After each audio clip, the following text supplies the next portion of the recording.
One of the best ways to replace a missing tooth is with an implant. Unlike bridges and dentures, implants are anchored to the bone like a natural tooth. This prevents bone loss, which can be a problem with other tooth replacement options.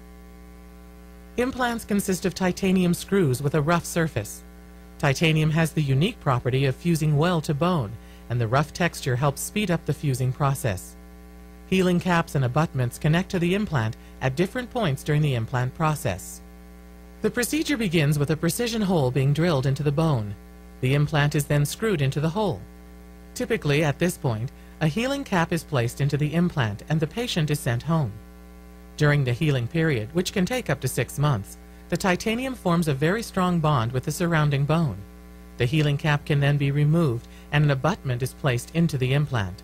An abutment is a post whereon a crown can be placed. Once the crown is placed, the implant procedure is complete and the patient can function as they would with a normal tooth. There are variations to the implant procedure depending on the patient. There are times when the healing cap process is skipped and an abutment and crown is added right after the implant is placed. Usually the patient is directed to chew very carefully for a few weeks or even months while the implant fuses to the bone. Consult your dentist if this is an option for you. When adequate bone is not available, a bone graft might be required. This often occurs in the upper jaw where the sinus cavity has expanded into the area where the roots of the tooth used to be.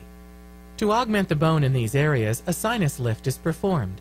This means the sinus membrane is lifted up and the donor bone is grafted into the void below.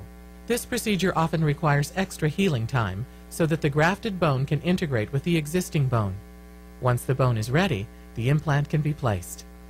Implants are very versatile and can be used to replace a single tooth, to support a bridge, or even a full set of dentures.